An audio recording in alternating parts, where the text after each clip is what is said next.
What I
Yeah.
تفتوني لبي زغركم علماني صوتك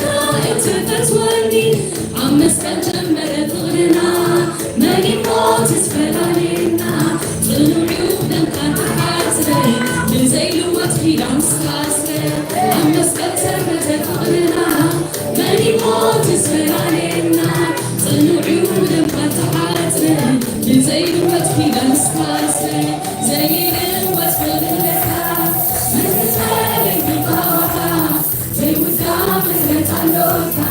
عين الفلال انسخى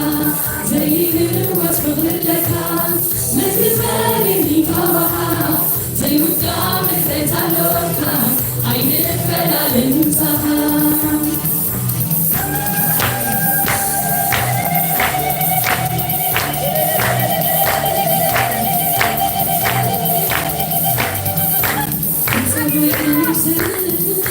نفسي معها نفسي مسمى بس الموت عاقل بفغرها بتطوع نفسي معها نفسي مسمى بس الموت عاقل بفغرها نفسي تتوكا حولي تعيد الظل تفغر حتى نفسي تتوكا حولي تعيد الظل تفغر حتى نفسي تتوكا حولي تعيد الظل تفغر روان سني مع خافري تارا كبرت الوعلا سلت العبتان سيدك الله سنة من عصر السعاد عبسان الوابا وعلى قاف ومسكان عطى نفسي تفتوكا حويني تعيب الظل تفغرها عطى نفسي تفتوكا حويني تعيب الظل تفغرها عطى نفسي تفتوكا حويني تعيب الظل تفغرها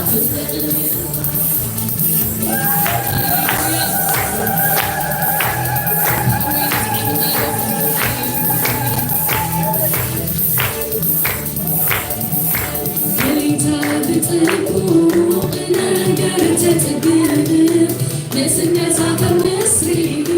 معلقة تحدث بسهل المحتل صفات ظلها بتبيون نفسي وخطر دليتها بتبوق نقرت تقلب نسنتها كمصري معلقة تحدث سهل المحتل صفات ظلها بتبيون نفسي وخطر عطى نفسي تفتوكا حولي تعيب الظل تفغرها عطى نفسي تفتوكا حولي تعيب الظل تفغرها عطى نفسي تفتوكا حولي تعيب الظل تفغرها عطى نفسي تفتوكا حولي تعيب الظل تفغرها زمزمني زمزمني طريق الوقت زمزمني حيوت زمزمني عبيت فتني كيف زمزمني عبيت فتني لكاس زمزمني عبيت فتني كيف زمزمني عبيت فتني كيف زمزمني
This is more to I give.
Tell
ክርስቶስ ጎይታዩ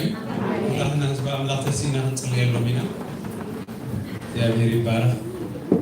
ስለ ውበቱ እግዚአብሔር ይባረክ። እግዚአብሔር ይባረክ። እስቲ kids, we're going to pray for you, for God to bless you. So you're going to cover your eyes and you're going to listen to our prayers. Okay? We're going to bless you in the name of our Lord Christ Jesus. Amen. Hallelujah. እስኪ እንጸልያለን እንኳን ህዝበ አምላክ ይጸልያለን ምሳኻ ሙኻን ይሸኒ ብሉለው ብናይ ክህነት መንፈስ ምስ ጎይታ ሙኻን ሰናይ ሙኻኑ እግዚአብሔር ክገልጸሉ እግዚአብሔር ክገልጸሉ ቃል እግዚአብሔር ክዛረብ ኩሉ ሕዋተይ እንታይሉ እቲ ኩሉ ሰብ ክድሕን ናብ ፍልጠት ሓቂ ድማ ክመጽእ ዝፈቱ መኒ ንሕና ይኮናን እግዚአብሔር ይመስገን ካባና ንላዕሊ ናብ ፍልጠት ሓቂ ክመጹ ዝደልዮም እግዚአብሔር እሞ ንሕና ግና ከምቲ ቃል ኣምላኽ ዝብለና ድሌትኩም ዘበለ ብጸሎትን ልማኖን ምስናይ ምስጋና ኣብ ኣምላኽ ይፈለጥ ይብልሞ እግዚአብሔር ናባኻ ክመጹ ምሳኻ ክኾኑ ንደሊ ኣለና ይመንጸል ንደሊ ሕዋተይ ንደሊ ኣለና ዝለመነ ይረክብ ይብል ቃል እግዚአብሔር ዝደለየ ይወሃበ እዩ ዝኸሓብሐ ይኽፈተሉ እዩ ምሳና ክወርሱ ምሳና ክኸዱ ምስ ጎይታ ንዘላለም ክነብሩ ብምጽአት ጎይታና ኢየሱስ ክርስቶስ ንላዕሊ ክትንሱ ትንሳኤ ጎይታና ኢየሱስ ክርስቶስ ኣብ ሕይወቶም ክግለጽ ምስ ጎይታ ምዃን ጽቡቕ ምዃኑ እግዚአብሔር ኣቦ ክገልጸሉ ምስኪ ንጸልይ ሕዋተይ ንባርኮም ምስ እግዚአብሔር ይኹነልኩም ምስ እግዚአብሔር ምዃን ይዕሸኩም ምስ እግዚአብሔር ምዃን ሰናይ ምዃኑ እግዚአብሔር ይግለጸልኩም ንኣምላኽ ክትጥዕምዎ እግዚአብሔር ይባርኽኩም ብጎይታ ብኢየሱስ ክርስቶስ ናብ ፍልጠት ሓቂ ምምጻእ ይኹነልኩም ዘሎ ግብሪ ጸልማት ካባኹም ይቀንጠጥ ዘሎ ግብሪ ዲያብሎስን ኣጋንንትን ይቀንጠጥ ናይ እግዚአብሔር ጸጋ ናይ እግዚአብሔር ፍልጠት እቲ ክብሪ ኣምላኽ ኣብ ደቂ ሰባት ዝገልጽ ናይ እግዚአብሔር ኣቦ ብርሃን ይተወልኩም እቲ ኣብ ጸልማት ብርሃን ይኹን ዝበለ ኣምላኽ ባዕሉ እሞ ሃሌሉያ ኣምላኽ ባዕሉ ብርሃን ይኹን ዝብል ጸልማት ዝገፍፍ ናይ እግዚአብሔር ክብሪ ድማ ኣባቶም ዝገልጽ እግዚአብሔር ብርሃን ኣምላኽ ይኹነሎም ናብ ብርሃን ፍልጠት ምምጻእ ይኹነሎም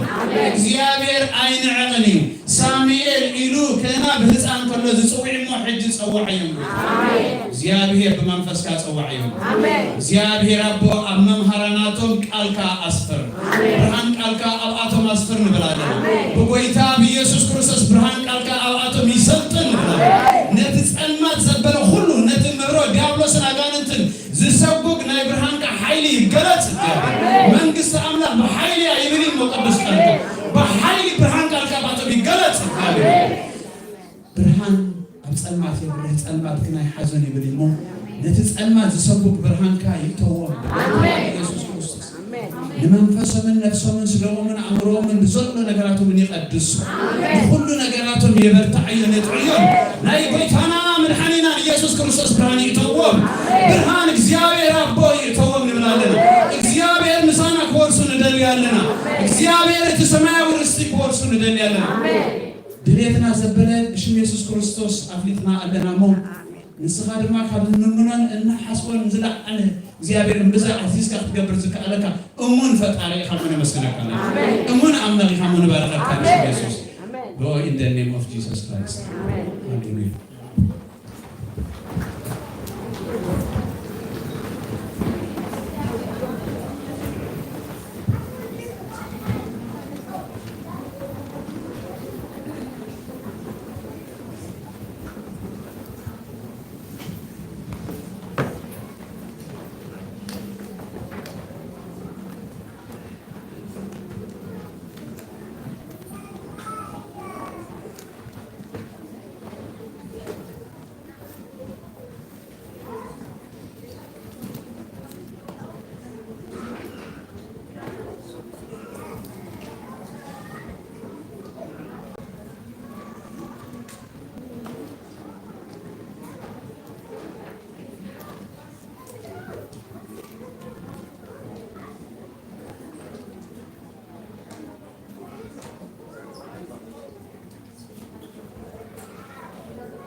ኢየሱስ ክርስቶስ ጌታ ስለሆነች ኩላትና ስለሆነ ኣብ ሰማይ ኮነ ምድሪ ብሎ ምልክን ስልጣን ዘለካ እግዚአብሔር አምላክና ኣዝና መስክነካለን ቦዛ ማዓልቲ ድማ ኣብ ዕድመና ሓደ ዕድመ ወሲድካ ብሰላም ብድሓን ብጥዕና እግዚአብሔር ኣብ ቤትካ ዝርከብ ስለዝገበርካ ኣዝና መስክነካለን ኣይ በሓይልናን ኣብ ክእለትናን እግዚአብሔር ፀጋኻ በዝሕልና እግዚአብሔር ካብ መዓልትና መዓልቲ እግዚአብሔር ኣብ ምድሪ ስለትና ብምሕረት ተመረና ስለዘለኻ ኣዝና መስክነካለን ትሪፉ ዘሎ ዘመን ሂወትና እግዚአብሔር ሓሊፍና ንበካለና አቦ ሰዓት መድሓና አቦ ኣብቲ ንሕና ንኽእሎ ዘበለ እግዚአብሔር ደቂና ተሓልፍ ሞገስካ ድማ ክበዝሓና ብሽም ኢየሱስ ስለለኹ እዚ ድማ እግዚአብሔር ብፀሎት ብኹን ብመዝሙር ብደቅና እዚ ድማ እግዚአብሔር ብቃልካ ክትዛረበና ብሽም ኢየሱስ ስለለኹ አቦ ከምቲ ዝመፀናዮ ኣይንመለስ ብጌታ ብኢየሱስ ክርስቶስ ስም ሕጂ ድማ እግዚአብሔር ስለዝወፃን እዋን ንሽልምፅ ኣለና አቦ ካብቲ ዝሃብካና ክንበካ እግዚአብሔር ፀጋ ስለዝበዛሕካና እዚና ነመስግነካለና ነቶም ክህቡና ደልዩ ድማ እግዚአብሔር ኣምላኽ ዝዋሃብ ዘይብሎም ብሽም ኢየሱስ ክርስቶስ ካብ ሰማይ ክትባርኾም ይፅሉ ኣለኹ ኣብ ደገ ናይ ስራሕ ድማ እግዚአብሔር ብሽም ኢየሱስ ክኽፈት ይፅሉ ኣለኹ ዝተረፈ ግዜና ዝተሃባርኽ ኩሉ ክብሪ ንዓኻ ይኹን ብሽም ኢየሱስ ኣሜን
ኢየሱስ ክርስቶስ ጎይታ እዩ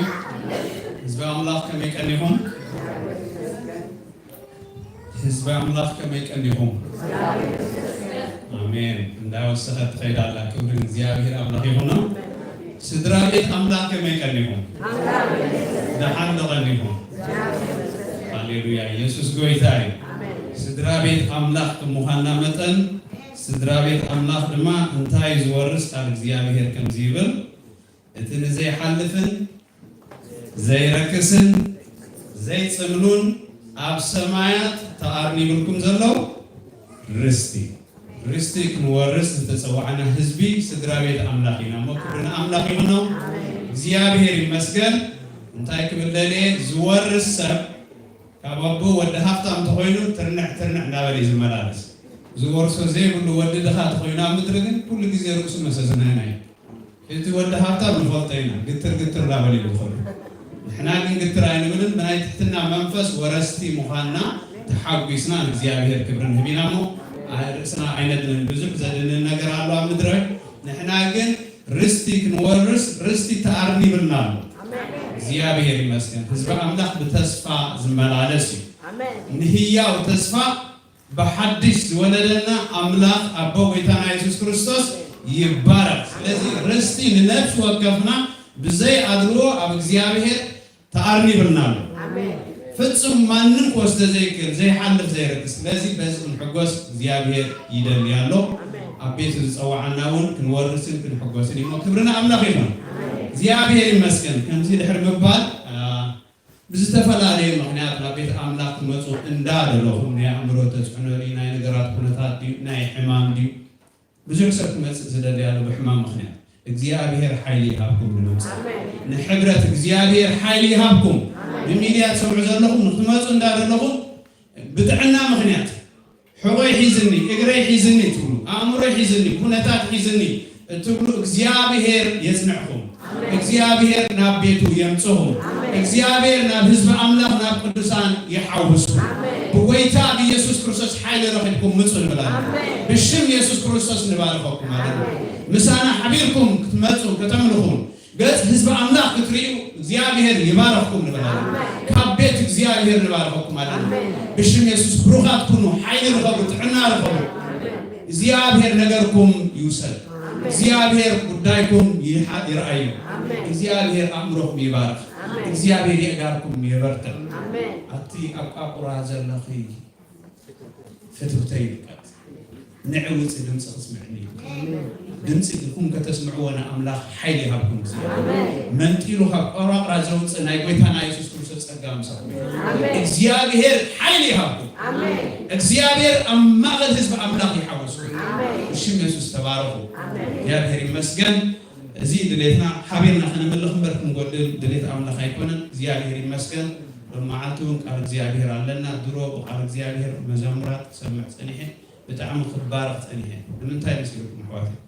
በሰረገላ ኢና ንመካሕ ኩሉ ጸኒሄ ባኣኻ ኢና ንመካሕ ኩሉ ጸኒሄ ብጽና ግን እንታይ ኣብ እግዚአብሔር ንውካል እዩ ጸኒሄ ስለዚህ ተቀዳማይ ስብከት ኮይኑሎ ኣብ ልብና ይሕድሮ ተካላይ ስብከት ድማ ብሓውና አንጎሶም ቃል እግዚአብሔር ንካፈሪና ወይታ ኢየሱስ ክርስቶስ ይባርካ ንሶም መንፈስ እግዚአብሔር ምሳኻ ይሁን ይባሉ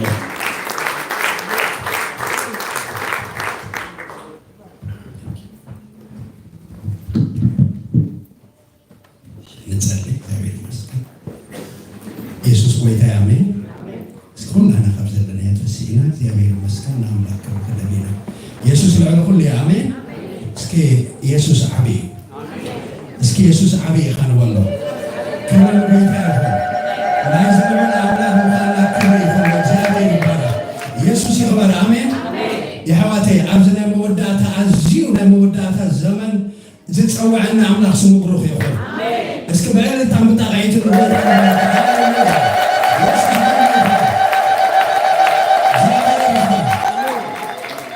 አምላክ መስቀል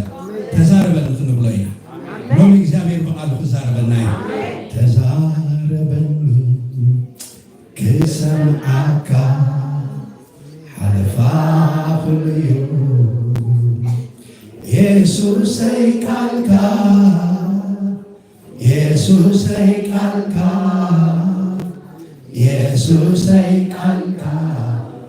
ኢየሱሰይ ቃልካ ተዛረበኒ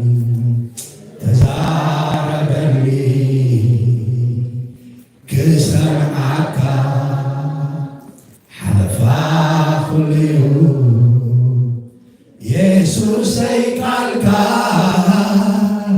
ኢየሱሰይ ቃልካ ኢየሱሰይ ቃልካ ኢየሱሰይ ቃልካ ተዛረበኒ ተዛረበኒ ክሰምዓካ ሓለፋ ኩልዩ ኢየሱሰይ ቃልካ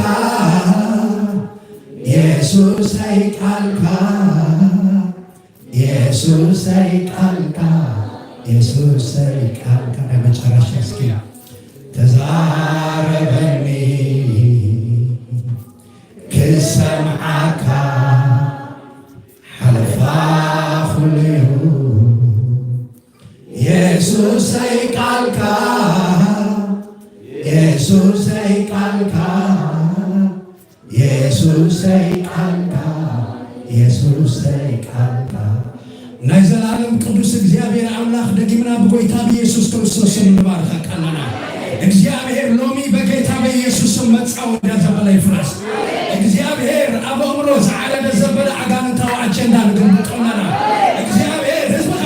ተፈትሒ ባህራ የምንኸካ ሎሚ ማሰርታ ዘበለ ይበንጠስ አጋንንታው አጀንዳ ይበተኽ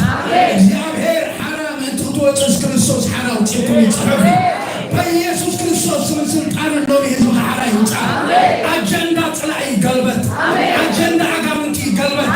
አጀንዳ ጠንቆልት ይገልበት ህዝብካ ሐራ ይውጣ እግዚአብሔር በኢየሱስ ስም ሐራ ይውጣ እግዚአብሔር ነኽብረካለና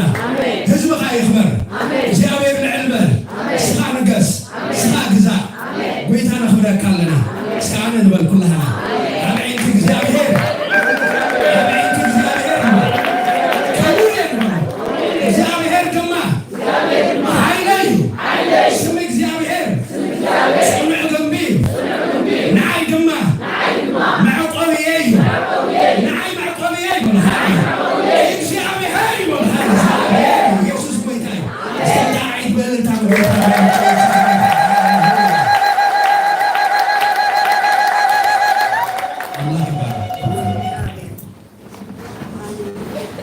ኢየሱስ ጎይታ እዩ ሎሚ አውሽቴ ዘምና ሐሳብ በእምነት መጓዓዝ ዝብል በእምነት መጓዓዝ ባይዘው ክርስትና ጉዕዞ እዩ አለሙ ለምሳሌ ጉዕዞ እዩ ክንደይ ዓመት ተጓዓዙ ኣለው ብሕጂ ዝጓዓዙ ኣለው ኤኒዌይ ጉዕዞ ይቐፅል ግን ገለገለ ብዛዕባ ተቐንዳ ርእሰይ ብምእታወይ በእምነት ክንጓዓዝ ክሕግዙና ዝኽእሉ ገለገለ ነጥብታት ክዛረበ ምክንያቱ ኣብዚ ጉዕዞ እዚ መቸም ሰብ ሓደ ጎያይ ክጎይ እንተዳ ኮይኑ እዚ ጫማ ቆርበት ጫማ ገይሩ ክወዳደር ኣይክእልን ብሓደ ደለና ኣብ መንፈሳዊ ጉዕዞ ኣለኹ ዝብል ሰብ ኣብዚ ጉዕዞ እዚ ዝተሰለፈ ሰብ ድማ ገለገለ ኣቐዲሙ ክፈልጦ ዝግብኦ ነጥብታት ኣሎ ምክንያቱ እዚ ጉዕዞ እዚ ስቕልካ ትጓዓዞ ጉዕዞ ኣይኮነን ኢየሱስ ጎይታ እዩ ክብሪ ንጎይታ ይኹን ክብሪ ንኣምላኽ ይኹን ኣሕዋተይ ክንጓዓዝ ኢና ኣሜን ኢየሱስ ጎይታ እዩ ምክንያቱ ትሰዓረ ኣምላኽ ምሳና እዩ እስኪ ትሰዓረ ኣምላኽ ምሳ ይበሎ በቃ ወዲእዎ የሱ ትሰዓረ እግዚአብሔር ምሳና እዩ ቀዳማይ ምስ ኣምላኽ ብጸሎትን ብቃልን ኣዝዩ ጥቡቕ ዝኾነ ርክብ ክህልወና ይግቦ ኣብዚ እንጓዓዘሉ ጉዕዞ ምስ እግዚአብሔር ኣዝዩ ዝጠበቀ ብቃልን ብጸሎትን ጥቡቕ ዝኾነ ህይወት ክህልወና ይግቦ ንምንታይ መሲልኩም ሓደ ግዜ እዚ ደስ ተብለካ ትጽሊ ደስ ተደብል ኖ ክርስትናኹም ይኮነን ከይባተኩም ጸልዩ ከይባተኩም እንታይ ግበሩ ጸልዩ ዋላ ሓደ ግዜ ሲ ጎይታና ኢየሱስ ክርስቶስ ንሐዋርያት ኢሎም እታ ናይ መጨረሻ ሰዓት ተዳሪኹም ማሲ ኣብ ፈተና ከይተኣትዉ ስንቑሑ ጸልዩ ኣብዚ ጉዕዞ እዚ ከናግፈካ ዝኽእል ትምስ እግዚአብሔር ዘለካ ኮንታክት ጥቡቕ ዝኾነ ርክብ ክህልወና ይግቦ ኢየሱስ ክርስቶስ ጎይታ እዩ ስለዚ ኣብ ኢያሱ ምዕራፍ 1 እንታይ ኢልዎ ፍቕዲ 7 ከምቲ ሙሴ ባሪያ ይዛዘዘካ ሁሉ ሕግን ምግባር ክትሕልዎ ጥራይዳ ጽናዕና ዚኻረ ትብዓን ናብ እትኸዱ ኩሉ ምንቲ ኽቐንዐካ ካብኡ ንየማን ንጸጋም እንታይ ትግበር ኣይተልግስ ኩሉ ግዜ ካብቲ ቃል ንየማን ወይ ንጸጋም ክትወፅእ ከለኻ መጻወቲ ጸላኢኻ ትኸውን ስለዚ ኣብዚ ናይ እምነት ጉዕዞ ክንጓዓዝ ከለና ካብዚ ቃል ወፃኢ ወይ ንየማን ወይ ንጸጋም ኩሉ ግዜ ጸላታይ ዝደሊ ተዳልኩምስ ወይ ንየማን ወይ ንጸጋም ተልግስ ሙሴ ከዓ ከምቲ ምስ ሙሴ ባሪያ ዝነበርኩ ምሳኻ እውን ሕጂ ምእንቲ ክቕፅል ካብኡ ካበይ ካብቲ ቃል ንየማን ወይ ንጸጋም እንታይ ትግበር ኣይተልግስ ጸጥልካ ባይዞ ወይ እግዚአብሔር ንቃሉ ይዝመስል ንማንም አይመስል ዋላ ንዓለም ዘለና ብምሉእ ናስ ብቃሉ ይድርየና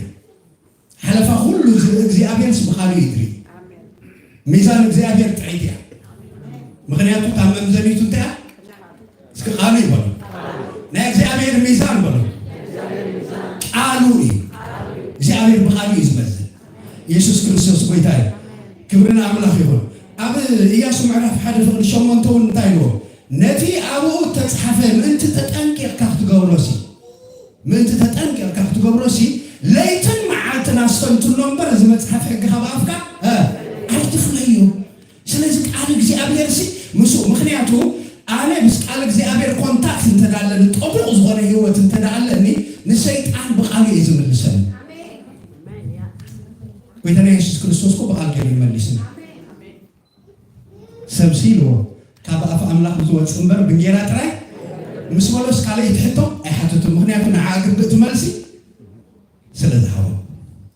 ስለዚ ማዕረኽ እንደይ ምስቲ ቃል ጥቡቕ ህይወት ኣለና ደስ ይብለና እንደንብብ ደስ ይበለን እንደንብብ ይበሃል ነገር የለን ናና እኮ እዚ ምድሪ እዚ ኣጋይሽ ጋሻ ኩሉ ግዜ ኣብ ጉዕዞ ሬዲ ይድኸው እዛ ምድሪ ባይዘ ወይ ንሕና ከም ኣጋይሽ መጻእተኛታት ኢና ኣጋይሽ ና ኢየሱስ ጎይታ ኣሜን እስኪ ጋሻ ይበለ ኢየሱስ ጎይታ በቃ ኣጋይሽ ኢና ስለዚ እቲ ብእምነት ክንጓዓዝ ካብቶም ሓደ ዝሕግዙና ሓደ ምስ እግዚኣብሔርን ብጸሎትን ጥቡቕ ዝኾነ ህይወት ክህልወና ይግባእ ካልኣይ ካብቲ ትሪኦ ፈተና ብቅድሚኻ ይኹን ብድሕሪኻ ኣዚኻ ዘይምፍራህ ብዝኾነ ኩሉ ግዜ ሰብ ንእግዚአብሔር እንተደይፈሪሁ ነገራት ክፈርህ ብግዲ ኣወዲምና ንእግዚአብሔር እንተደይፈሪህናዮ ብካልእ ነገር ክንሽበር ናይ ግድን ኣብ መዝሙረ ዳዊት 15:12 እንታይ እዩ እቲ ንእግዚአብሔር ዝፈርህ ሰብ ስመን እዩ ኢሉ ንዕኡ ሲሉ በታ ዝሓረያ መገድስ ክምህሮ እዩ ስለዚ ኣብ እቲ ንእግዚአብሔር ዝፈርህ ሰብ በታ ነብሱ ወከፍ ዝኸደላ ጎደና እግዚአብሔር ምስኡ ድሓር ክንሪኦም ኢና እቶም ዓበይቲ ናይ ኣምላኽ ሰባት ንብሎም ሰባሲ ብምሉኦም እግዚአብሔር ምስኦም ነይሩ ካባታቶም ዝሕባእ ሚስጥር ኣይነበረን ዋይ እግዚአብሔር ይፈርህዎ ኣብዚ መንፈሳዊ ጉዕዞ እታ ቀዳመይቲ ምስ እግዚአብሔር ምጥባቅ ብቃል ብጸሎት ኢልና ያለና ተኻልእቲ ድማ ንእግዚአብሔር ምፍራህ ኣብ ነፍሱ ወከፍ ጉዕዞኻ እግዚአብሔር ተዳፈሪካዮ ብመገዱ ክወስደካ ዋላ እንታይ ንታ መዝሙር ዳዊት 25:12 ሲ እቶም ንእግዚአብሔር ዝፈርሁስ ብመገዱ ይምህሮም ኪዳኑ የፍልጦም ሚስጥራቱ ድማ ይገልጸሎም ስለዚ ንዓቶም ዝተሰወረ ሚስጥር የለን ስውር ዝበሃል ሚስጥር የለን ባይዞ ወይ እግዚአብሔር ሒዙ ሰብ ዝስወር ሚስጥር የለን ሓንተስ ንእግዚአብሔር ንፍራዮ ሰብ እግዚአብሔር ተዳፈሪዎ ዝተሰወረ ሚስጥር ዝበሃል ነገር የለን መምስኮነ ክንሰምዖ እኮ ናይ እግዚአብሔር ፍቃድ ኣይኮነ ኢየሱስ ጎይታ አሜን ክብርን ጎይታ ይሁን ስለዚህ ኣብ ጉዕዞና ሲ እታ እግዚአብሔር ትፈርህ ልቢ ክህልወና ሽማዕ በላታ ይትፈርህና ሓደ ክብለና ንኸረወኩም ኣብ ምድሪ ጋራንቲ ውሕስ ዝበሃል ሰብ ናይ ካናዳ ዜግነት ወይ ድማ ናይ ኣሜሪካ ዜግነት ዘለዎ ይኮነን እቲ ብእግዚአብሔር ብደሙ ዝተመረፀ ሰብ እሱ ወይ ጋራንቲ ካናዳ ሕጅብ ዓድና እንታይ ይበሃል ምሽ ኣብ ውሕስ ቦታ እንዲኣትዩ ግን ኣብ ውሕስ ዲና አይደለም ውሕስ ኣብ ትሕቲ እግዚአብሔር ጥራይ እስኪ ውሕስ ኣብ ትሕቲ እግዚአብሔር ኢየሱስ ክርስቶስ ጎይታ ነዘለና ይኩን ኩለና ኣሰ ዘለኹ ግን ወይ ወል ጋራንት ድባል ወሕስ ዝባል ኣብ ትሕቲ ዕቑባ እግዚአብሔር ምህላው ጥራይ ክብርን ኣምላኽ ይኹን። ስለዚ ንእግዚአብሔር ዝፈርህ ልቢ ኣብ ጉዕዞኻ ኣብዚ ዘመን እዚ ሕዋተይ ድፍረት ኣብ ዝበዝሐሉ ዘመን ስለ ዘለና ኣብ መገድኻ ኣዝኻ ክትጥንቀቐሉ ዝግባእ። ኦኬ እቲ ሳልሳይ ተስፋኻ ኣብ ኣምላኽ ምግባር ባይዞ ወይ ተስፋ ናዚ ምድሪ እዚ ኣይኮነን። ሓንቲ ከነስተውዕላ ዝግባአና ኣብ ሮሜ ምዕራፍ 5 ብፀበባ ዳኣ ንምክሕ እዩ። ፀበባ ዳ ንምክሕ እቲ ፀበባ ትዕግስቲ ከም ዘምፀልና ፈሊጥና እቲ ትዕግስቲ ትምፍታን ከ ተስፋ ንሕና ብዝሓለፍና ንሕልፍ ኣበይ ከም ዝኸይድ ንፈልጥ ሰባት ኢና። ኣብ ምድሪ እውን እግዚኣብሔር ዝመደቦ ሰይጣን ንዓና ክክልክለና ኣይክእልን። ስለዚ ተስፋና ሎሚ የሕዋተይ ተስፋ እኳ ኦሪፀ ትብል እትሪኦ ኣይኮነን ተስፋኻ እግዚኣብሔር እዩ ተስፋኻ። ናትና ተስፋ ንሪኦ ኣይኮነን እግዚኣብሔር እዩ ተስፋና። ኣነ ተስፋ እግዚኣብሔር እዩ ዝኮኑ ተስፋና እግዚኣብሔር እዩ እንሪኦ ኣይኮነን። ክብሪ ንጎይታ ይኹን። ትሪኦ ኣይኮነን ተስፋኻ እግዚኣብሔር እዩ። ታዲያ ፀበባ ንምካሕ ድብል ደለኮ ኣብቲ ፀበባ ትዕግስቲ ኣሎ። ትዕግስትስ ንምንታይ ድሪኦ ነገር ስለ ዘለኒ ፅባሕ ንጎነቱ ዝሪኦ ክወርሰ ኢየሱስ ክርስቶስ ጎይታ እዩ። ክብሪ ንኣምላኽ ይኹን። ስለዚ ኣምላኽ ዓብይ ኣምላኽ ዓብይ ኣምላኽ ዓብይ እዩ። ስለዚ ኣብ ጉዕዞና ዘን ሰለስተ እዚአን ክንሪአን ክንክእል ምስ እግዚኣብሔር ጥቡቕ ዝኾነ ብቃል በፀሎት ትርክብ ኣለኒ ድዩ? ካልኣይ ንእግዚኣብሔር ዝፈርህ ልቢ ኣለኒ ድዩ? ተስፋያ ብእግዚኣብሔር ድዩ? ይሕዋተይ ሌላን ብሌላን ዝገብር ኣምላኽ ኮ ይኮነ። ምናልባት ሰብ ተዝኸውን ሌላን ብሌላን ገይረኒ ክንብል ንኽእል ኢና። እግዚአብሔር ግን ሌላን ብሌላን ኣይገብር።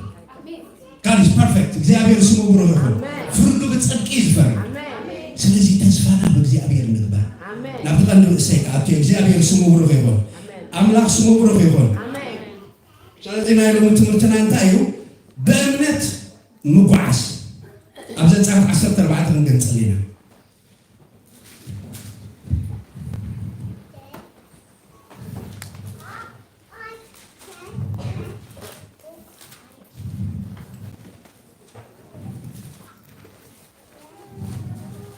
ክብርን ጎይታ ይኹን። እግዚአብሔር ድማ ኢሉ ንሙሴ ከምዚ ኢሉ ተዛረቦ ንደቂ እስራኤል ተመሊሶም ኣብ መንጎ ሚግዶሎን ባሕርን ኣብ መንፀር ቢሕሮት ክሰፍሩ ንገሮም። ኣብ መንፀር ብኤል ፄፎን ኣብ ጥቓ ባሕሪ ሰፈሩ። ፈርዖን ድማ ብዛዕባ ደቂ እስራኤል በረኻ ውሒጥዎም ኣብ ምድረ በዳ ኣብሓባሕ ይብሉ ኣለዉ ክብል እዩ። ኣነ ድማ ንልቢ ፈርዖን ከትሩ ርአ ንሱ ድማ ደድሕሪኦም ስዒቡ ክሰጎም እዩ። ብፈርዖንን ብኩሉ ሰራዊትን ክኸብር እየ። ግብፃውያን ድማ ኣነ እግዚኣብሔር ምዃነይ ክፈልጡ እዮም። ሕጂ ኣብዚ ሓደ ደስ ዝብለን እንታይ መሲልኩም? እቲ ዝኸውን እግዚኣብሔር ኣቐዲሙ እዩ ንሙሴ እንታይ ዝገብሮ ደሎ ዝነግሮ ደሎ። ስለዚ ኩሉ ግዜ እግዚኣብሔር ነቶም ብሓቂ ዝቐርብዎ ኣቐዲሙ ዝዛረብ ኣምላኽ እዩ። ዋላ ክንሪኦ ከለናሲ ሰሎሞን ጎመራን ክጠፍእ ከላሲ ነብርሃም ባርያይ ዶ ኾይ ነገርክዎ ኮይ ድብል ነብርሃም ክነግሮ ኣለኒ። ባይዘ ወይ እግዚኣብሔር ንዓና ኣምባሳደር ማለት እኮ መማኸሪ መንግስቲ ማለት ኣለኹም ዶ ምሳይ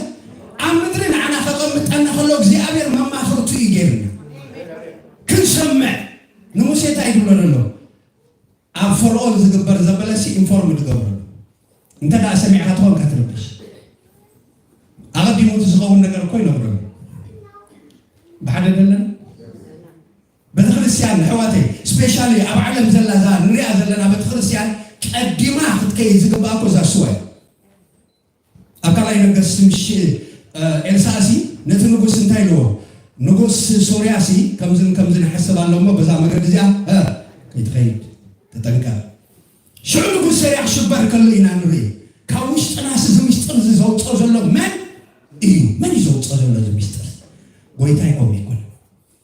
ገና ካብ ኣፍካ ከይወፅእ ከሎ ዝፈልጥ ነቢ ኣብ ማእከሎም ኣሎ። ስታስዋ እዩ ከዓ እኮ ንዑ ዝስወር ነገር እሞ እግዚኣብሔር ሕጂ ኣሪጉ ድዩ? እንታይ ዳ ኮይኑ ተለዊጡ ድዩ እግዚኣብሔር?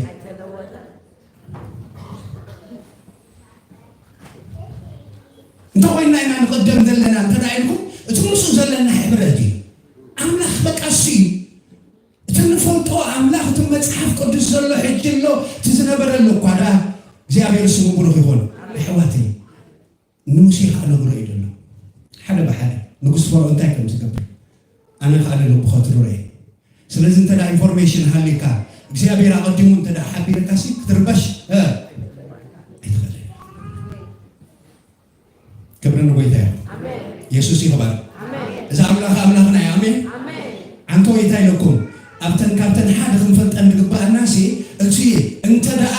እግዚኣብሔር ፈሪእካዮሲ ሚስጥሩ ዝገልጽ ኣምላኽ ነቶም ዝፈርዎ ሚስጥሩ እዩ ዝገልጽ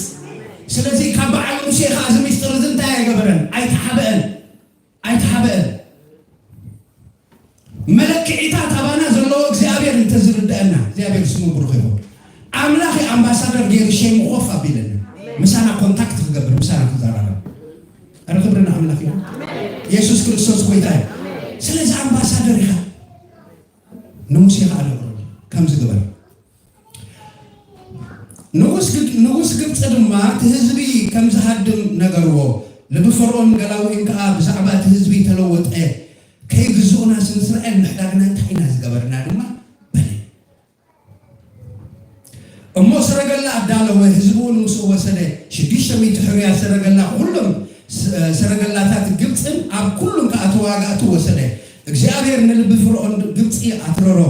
እሞ ደድሕሪ እቶም ብልዕልቲ ኢድ እግዚኣብሔር ዝኸዱ እስራኤላውያን ገስገሰ ግብፃውያን ድማ ኩሎም ኣፍራስን ፈርዖንን ሰረገላቱን ፈረሰኛታትን ኩሎም ሰራዊትን ደድሕሪኦም ገስገሱ ኣብ ጥቓ ብሕሪ ጴርሖት ኣብ መንፀር ብኤል ፈርዖን ሰፊሮም ከለዉ ኣርከብዎን ፈርዖን ምስ ቀረበ ደቂ እስራኤል ኣዒንቶም ኣልዓሉ እንሆ እግዚኣብሔር ደድሕሪኦም ግብፃውያን ደድሕሪኦም ገስገሱ ደቂ እስራኤል ድማ ኣዝዮም ፈርሁ ናብ እግዚኣብሔር ከዓ ተማሃለሉ ንሙሴ ከዓ ክንመውት ዝወሰድካና ካብ ግብፂ ኣብ ግብፂ ዶ መቃብረን ኣይነበረን ካብ ግብፂ ዶ ዘውፅኻና ስለምንታይ ዝገበርካና እቲ ኣብ ግብፂ ከለና ዝበልናካ ነገር እስቶ ኣይኮን ሕጅለዮ ደቂ እስራኤል ትፀገሞም እንታይ እንተደኣ ኢልና መገድታት እግዚኣብሔር ኣይፈልጦም እዮም መገድታቱ ንሙሴ ግብርታቱ ድማ ንደቂ እስራኤል እንታይ ገበረ እዩ ኣርኣየ እዩ ኣምላኽ ባይዘወይ ንነብሲ ወከፍና መገዲ ይኸፍልጠና ባይዘወይ ተኣምራት ትረሳዕ እዩ መገዲ ይርሳዕ ሎሚ እግዚኣብሔር ዘደንቕ ተኣምራት ገይሩልካ ፅባሕ ንጎ ሓድሽ ሕቶ ክትሓትት ፀገም እቲ መገዲ ግን ኣይትንስዐን እያ ስለዚ እታ መገዲ ስለዘይፈልጥዋ ንግብፅሲ ክንግዝኦም እንታይ ክትገብር ኢኻ ዘውፅእኻ ነስተውዕልዎ 400 ፅቡቅ ገይሮም ዝድሃብዎምሲ ነዚ ከዓ ተመንዮም መቃብር ከዓ ተመንዮ ስለምንታይ ተስፎም የለን ተስፋ የለን ተስፋ ተለካ ኮ እምበር ንግብፃውያን ዘጠምት ነገር የብልካ ሎሚ ሓደ ነገር ኣሕዋተይ ነብሲ ወከፍና ንቅድሚት ንጓዓዝ ኣሜን ደው ኣይንበል ደው ተልካ ፀላኢ ይደርክበካ መንፈሳዊ ዓለም ኮም ክትጓዓዝ እንተዘይክኢልካ ንቅድሚት እንተዘይክኢልካ ብድሕሪካ ዝመፅእ ፀላኢ እጃ ኣነ ፀላኢ ኮንኩ እንዳዕብደሎ ብሽም ኢየሱስ ከይትብሉ ኣለኹም ዶ ምስ ፀፊ ኣነ ኣርኪብዎም ሕጂ ኣዝዮም ፈረሁ እዩ ድብል ስለምንታይ ክፈሩ ናይ ግድን እታ መገዲ ይፈለጦ ብልዕልቲ ኢድ እግዚኣብሔር ወፅኦም እንድዩ ንዓ ይዘከርዋ ምክንያቱ ነታ ተኣምራት እግዚኣብሔር ቆቆሊቦም እዮም ዝኸዱ ነይሮም ኣሕዋተይ ኣብዚ ውድእ ዘመን ንነብሲ ወከፍና እግዚኣብሔር ብመገዲ ክመርሓና እግዚአብሔር መገዱ መርሐካ ይብሎ ትወንሁ እግዚአብሔር መገዱ መርሐካ ይብሎ የማን ጸጋማ ይተበል ብሎ እግዚአብሔር ስሙ ብሩክ ይሁን ኢየሱስ ክርስቶስ ጌታ ክብርና አምላክ ይሁን ንሙሴ ድማ ናብ ዝበረኻ ክንመውት ሶሪ ንሙሴ ድማ ናብ ዝበረኻ ክንመውት ወሰድካና ሳብ ጽደው መቃብር አይነበረን ካብ ግብጽ ዘውጻኻና ስለምንታይ ዝገበርካ እቲ ኣብ ግብጽ ዝበልናካ ነገር ዝላ አይኮነን ኣብ በረኻ ካብ ንመውስ ንግብጻውያን ከነገልግል ይሕሸና ንግብጻውያን ንገዛ አዮም ሕደገና ዶ አይበልናካ ሸኹ ሙሴ ነቶም ህዝቢ አይትፍሩ ዶ በል እስከ አይትፍራ ዶ በልብሎት ወንኩ ነው እግዚአብሔር ስም ብሩክ ኢየሱስ ክርስቶስ ጌታ አሜን ለምን ታመሽልኩ ለዕልም ማዕበላት ከኺገካ ዝኽእል እምነት ይመፍርሃት አይኮነ አብ ወንጌል ማቴዎስ ምዕራፍ 14 ፍቅድ 11 ክሳብ 30 ሲ ንጴጥሮስ እንታይ ነው ጌታና ኢየሱስ ክርስቶስ ሲ ተሳገሩ ምስበሎ ናብ ሕዝብ በለ ቦታ ኸይዱ ክጸልም ስከደ አማ አከል ባህሪ ምስበጽሖሲ ማዕበል በቅድሚኦም ነበረሞ እታ ጃልባ ድማ ትናወጥ ነበረት ሕጂ ኩሉ ጊዜ ፍርሂ ዝበሃል ቃል ፍርሂ ሕጂ ኣብ መገድና ፀላ እዚ ኣይጥቀመል ባይዘወይ ዶቦሉ ዝብሎም ዘሎስ ኣጋሮም ሰንከልከል ኢሉ ምኻልሲ ኢኖም ተፈሪኻ እንታይ ይኸትኸው ክትከይ ኣይትኽእል ፀላ ካሳያስና ሽዑ ጌታና ኢየሱስ ክርስቶስ ባሕሪ እንዳገበረ ምስከሎምሲ ምትሃት መሲልዎም ሰንበዱ ይድብል ጴጥሮስ ግን እንታይ ኢልዎ ጌታያ ንስኻ እንትኾንካስ ናባኻ ክመፅእ እንታይ ግበረኒ ኢልዎ አዝዘኒ ሕጂ ዋን ስቴፕ ዲ ቱ ስቴፕ ዲ ኤንወይ 10 ይኸይዱ ፀላ ድማ ባይዘው ፀላ ማዕበል ኣይተልዕል ኣይትብሎን ኣብ ምድሪ ክሳብ ዘለና ማዕበል ኣለ ንማዕበል ሲዕርካ ምኻድ እስኪ ማዕበል ምስዓሪ ስበሉ እግዚአብሔር ስሙ ይባረክ ኢየሱስ ኮለታይ እስኪ ንማዕበል ምስዓሪ በሉ ሃሌሉያ አሜን ብርቱዕ ማዕበል ምስራአየ ይድብል ሕጂ ኩሉ ጊዜ ሰይጣን ዳይቨርት ናይ ምግባር ኃይል ነው ሽፍቲ ይገብር መስራያ ስፈራይ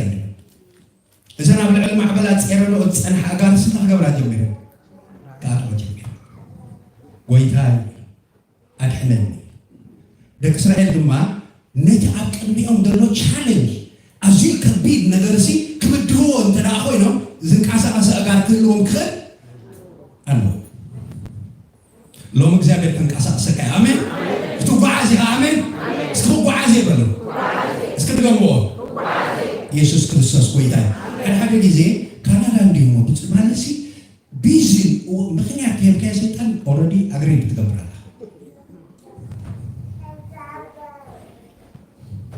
ብዙሆነ ምክንያት እንድቀስ ጸላ አይደለም ናነ ቢዚ ስለዝበልኩ ወስደ ሓድገን ማለት አይደለም ንቢዚ እቃለሶ ዘለ ክብርን ጌታ ነው ሓድገን ደው ክብሉ ጀሚሮም ኢየሱስ ክርስቶስ ጌታ ክብርን አምላክ ይሁን ሽታይ ነው ሙሴ እግዚአብሔር ከዋጋልኩሞ ታግበሩ ህድኡ ሙሴ ኢንተርቫል ናገበረ አሞንጎ እንዳአተወሲ እግዚአብሔር ምክንያቱ ታድም ጽታ መጀመርታ ሱታየር ወይ ሰሚዑ ወይ እግዚአብሔር ከዋጋልኩም ህድኡ ሕዋቴ እቲ ንሕና ነምልኾ አምላክ ሲ ማዕበል እንዳጸፍዐካ ሰኢሉ ዝራ አምላክ አይኮነን አዊኻ ዝሰምዕ አምላክ አሜን ኢየሱስ ክርስቶስ ጌታ ዝሪ ዝሰምዕ አምላክ ጴጥሮስ ጥሒሊሉ ሲ አነ ከለኹ ስለምንታይ ጥሒሊሉ ወዲና አታብዱል እምነት ይሓፋ አይገድፎ ንዓይ ገድፈኒ ንዓኹም ገድፈኩም ነው ሽታይ ነው ሙሴ እግዚአብሔር ከዋጋልኩም ይሉ ታሽግርኩም እኮ አቀድምኩም ስለዚህ ፈለጥኩም ወላ አነ ተነግረኩም ክሰምዑ አምላክ ስሙ ብሩክ ወላ አፍታ ሓደ ጊዜ ሲ ሙሴ ዘአክረ ወሰብ ባይዞ ወይ እንሕና እዛትና ወጽ ዘላ ማዕበል መራሕቲ ኮይና ሰባት ከነሳግር እግዚአብሔር ጸውየና ኣብ ግብረ ሐዋርያት ምዕራፍ 27 ተሪኹማ ሲ እታ ሐዋርያ ጳውሎስ ዝነበራ መርከብ ሲ ኣዝዩ ዘጨንቕ ማዕበል እዩ ግን መልአክ እግዚአብሔር መጽበት ለይትን ጳውሎስ ምስተዛረቦ ሲ ባሕደ ደለን ስኻን ኢሎ ቶም ምሰኻ ዘለው ሓንቲ ነብስ እኳ ኣይትጠፍእ እያ ኣለኹም ዶ ስለዚ እንታይ ኢሎ ኣጆኹም እግዚአብሔር መፂ ክዛረቦ ከሎ መልአክ ሲኢሉስ ንስኻን ቶም ምሰኻ ዘለው ሓንቲ ነብስ እኳ ኣይትጠፍእን እያ ቢኮዝ ኦፍ ዩ ምክንያት ስኻ ሞስኻ ዓብይ እግዚአብሔር ረእዮ ንዓይ ንዓኻትኩምን መሪሑ እግዚአብሔር ማዕበል ኣሳጊሩ ሲ ነናኮ ማዕበላት አሳጊርና ሰባት ክንመርሕ እግዚአብሔር ጸውየና ኢየሱስ ክርስቶስ ሞይታ ነው ጸውየና ክብርን ሞይታ ይሁን አምላክ ዓብይ እግዚአብሔር ካን ሙሴ ታይሎ ሙሴ ነው ስለምታይ ተመለለ ነው አቀዲመ ነገር ኳኮ ክትጓዓዝ በር ክትመለል ይለ አኩን ندق إسرائيل حسكا متاجبر توعس كي توعس حسكا موسيقى دق إسرائيل حزو وقعت جميل حيت كل جيزة أبغى عزوت أمراتا سكا أبغى عزوت أمراتا نقوله أبتغ توعس كلا خالد نجارات فيت قد إم كيف كيف كلا خالد جابر تأمرات لك شعلك كذا إسرائيل كوعس متجمرو أتبدي اليوم زنبرة ملأخن تدبرانسي سوري بقدر اليوم زنبرة بدي اليوم أمام قدك إيه جنسن أمام قدك إسرائيل سي بفضل الله أجرمكم أركبنا يوم الناولوس زابير مختم تاجر لهم نخلت يوم فليوه نمسي خلتاينه بترك حس كافيدينه تاتا أمرات تكبر بترك تاجر كحس كيا كي أبدي أخذ السوق على زلنا أبنك سوق كف منفسه وقعزه أبنك وعزله ندحري دملسنا زي تأمنا نقدر حزنا هنكي يبلنا نمسي تاينه بترك حس كافيدينه شعوبه غير كانت بحر تاجبره وعيو لك إسرائيل كعبة النقط مثل تأخذ غوريا كسر أنا حدا نقدر تقر من الله تعالى مسيلكم مبرع نفاس العلوسي نتمع حبر ووق نتمع عبلس ووق عيد نفاس تعيش راح سريع فلت مثال لهم ده ملو ليتسي أتي مبرع نفاس ووق حديرو نفاس تعيش راح سريع فلت أمسا سعدي أقل ندك إسرائيل زفوم محلف سرح سرح اتمع عبل ساخد حلف كل خنا عخا ما قد خايفون آمين يسوس كريستوس بيتاي كبرنا أملاك يقول ما قد سريح له معبل سبيت حل معبل جاوا يقلبت أمسا قنسي ندك إسرائيل زفوم ما قد سرح ملو ليك اتمع عبل نعخا ما قد يقولوا تقولهم كم دلوا يعني اسمه برغم يسوس كريستوس بيتاي آمين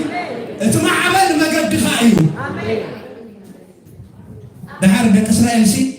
بتنقط أنا حدا جزء تاجر من مسيركم نزمانات ما يزنوا بروسي تخيل خون نقبومش أكيد تخيل خون نقبو نعم نقص مدرك أيرو إدمن كل تفترسي تبيا ما نم بتسألهم دم ما يدوي نفلدي أيبدن جندوي السؤال أسي أتليس سبزو تخيل خون نقبو أكيد جنسي نحن نقص مدرك أيرو دك إسرائيل أبو حليف لك دك إسرائيل مش حلفوسي تنفاس تعملوا سرح جميل تعجبر نقول تعاون تعجبرهم جميل مخنياتو سياسة أبا مسأتو فرعون توم مسأتو أبا تغيره أبا تحلم أبا تاريخ أبكي يسوع كريستوس بيتاي سلازي تملك أملاك سي أتي نملك أملاك سي معبلات يحزون يوم أول نسوا مس عزازس نفاس قات في شرح سريع أرام نفس مقول خير وأنا إذا أملاك قلنا سبيل أنت متاع اعتراض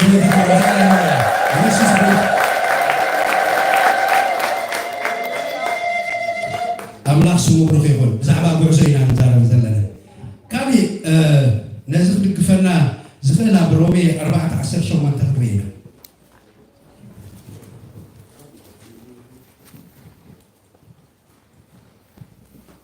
يسوع كويتاي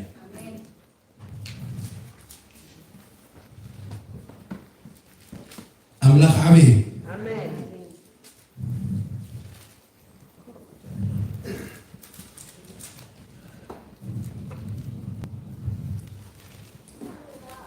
يسوع كريستوس كويتاي أفودي 10 شو ما تتايلنو أفودي 10 شو حتى تجمري كمتي أبو بزحات غير كان له زبل صحف زلو أب قدمتي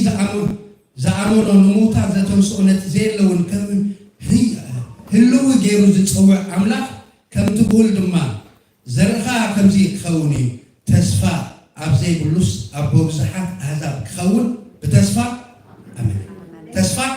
أبزي بلو أبزي على السؤال أستاذ ودميت عمد كنسوس ممات سجون ممات مهتن النار إيش نمأمن برتعمر عيد خمن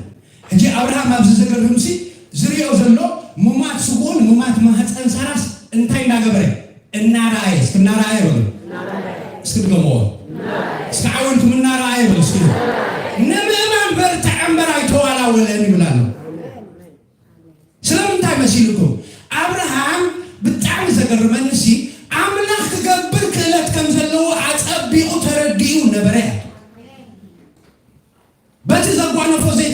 ዝዓበደ እግዚአብሔር ክገብር ክእለት ከም ዘለዎ አጠቢቁ ተረዲኡ ነበረ። እቲ ምን እንታይ ክርስትና ዝሪኦ ዘለኮ ኦልሬዲ ሙማት ማህፀን ሳራን ሙማት ስቡኡን ተስፋ ዝህብ ነገር አይኮነን። ለምንምሰ ተስፋ ዝህብ አይኮነን። ግን እግዚአብሔር ክገብር ክእለት ከም ዘለዎ አጠቢቁ እዩ። አጠቢቁ ማለት ተረዲኡ ማለት ምንም አይተዋላ ተረዲኡ ነበረ። ሓደ ጊዜ ኣብ ሉቃስ ሓደ ብዛዕባ ዘካርያስ ተሪኢኹም ወሲ ግብሪ ክህንነቱ ክገብር ናብቲ ውሽጢ ቤት መቅደስ ምስ ኣተወሲ ዘካርያስ ምስ ኤልሳቤጥ ዝተመስከረሎም ዘመኖም ብፅድቂ ዝኸዱ እዮም። ከም ትእዛዝ እግዚአብሔር ዝጓዓዙ እዮም። ግን ንካህን ዘካርያስ መፂኡ መልአኹ ርኢኹሲ ዘካርያስ ኢሉ ኣቤት ጸሎትካ ዋ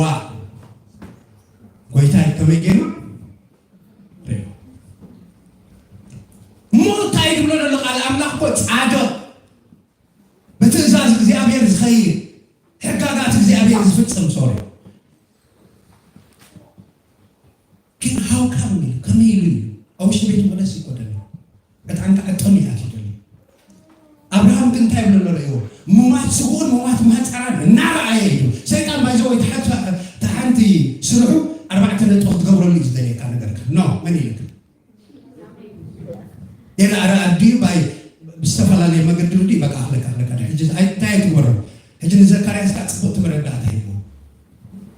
ከመይ ኢሉ ሸቱ መላእክት አይሞ ማሓደ ኩካ ግን ስኻ ወላደቲ ኣብ ኤልሳቤጥ ዝመጽእ ህፃን አፖርሽን ክትገብሮ ኢኻ ትተጸልይ ከይትኾን እናበልካ ስለዚ ክሳብ ትፍጸም ሰዓትካ ትግበር ኣለዎ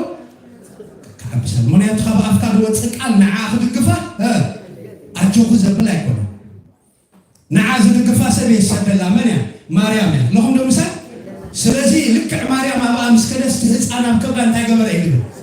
እሁ ምክንያቱ ሰዓት ተሰራስራት ናይ ዘካርያስ ቃል ኣብ ሰዓት ዝጠቕማ ይክእልን ዋላ ዮሴፍ እንታይ ገበረ ንማርያም ብሕጉ ክሓድጋ ሓሰበታ ዝገበራ ፅድቂ እንታይ ክፈትሓ ኣብዚ ሎሚ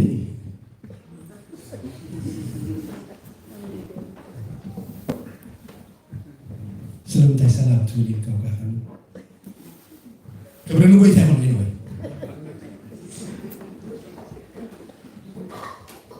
አምላክ ስሙ ብሩክ ይሁን። ኢየሱስ ክርስቶስ ጎይታ ድሓር ግን ናይ አብርሃም ነገር ደስ ዝምልታ መሲልኩ ኣብ እግዚአብሔር ዘለዎ እምነት ይፍሉይ ስለዚ ኸ ንፅድቂ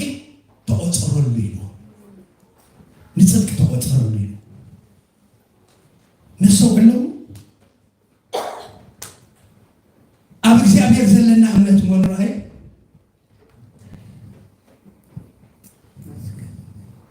ሸውዓይ ባህላ ዘይገበርካ እኳ ክትዕገርግር ኣም ሶሪ ካሊእ ሕልፍን ትርፍን እዩ ዘብለና ዘሎ እምበር ዝብላዕ ድስተ ተሳኢሉውን ስገር ግን ኣባዶ እኮ ይብሃል ኣባዶ ንምእማን መኸበይ እግዚአብሔር ሲ ዋላ ክመርፆ ከሎስ ንብርሃን ባርያይ ከየማኸልክዎ ክብል ከለኩ ሓቂ ምክንያቱ እሱ ወንደር አብርሃም ደስ ዘብል ልቢ ኣለዎ። ስለዚ ሕዋተይ ኢየሱስ ጎይታ ስለዚ ፋይልኩም ኣይትፀው ኣብ ዘፍጥረት 22 ክንርኢ ከለና ሲ ነቲ ብብዙሕ ዝረኸቦ ወዲ እንታይ ኢሎ እግዚአብሔር ካብቲ ኣነ ዘርእየካ ምድሪ ሓደ ወሲድካ ስታይ ግበሮ ኢሎ ሰብኣይ ድሕሪ ክንደይ ዓመት ተፀቢ ዝረኸቦ ሲ ካብቲ ኣነ ዘርእየካ ኣኽራን ወሲድካ ስታይ ግበሮ ሰብኣይ ፓስተር ከባድ ያዘ ጃኬትና ምስ እንዳተሸገርና ሲ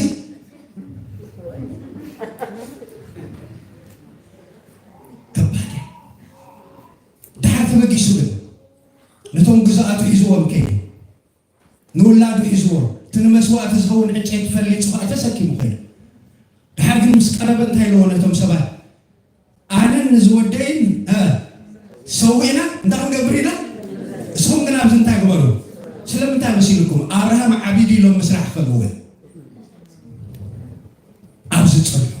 ትክክለኛ መስዋዕትን ቅድሚ እግዚአብሔር ከይተቐርብ ዝኽልክለካ ክትጉሕፎ ክትክእል በአማርኛ እንታይ ትብል ሰውተን እንመለሳለን ሰውና እስክንመለስ ሓርወሲ እንጨት ጸፍጽፍ ባሕደለ ካራውስ ስምሰበለስ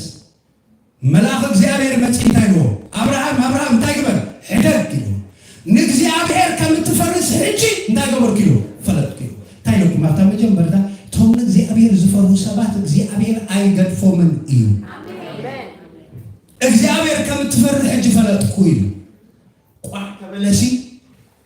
በሐረግ ተአስረ ድዑልታ ገበረ ይሉ ራእይ ክሳዕ ዘዘ ስለዚህ ድዑልታ ያገበረ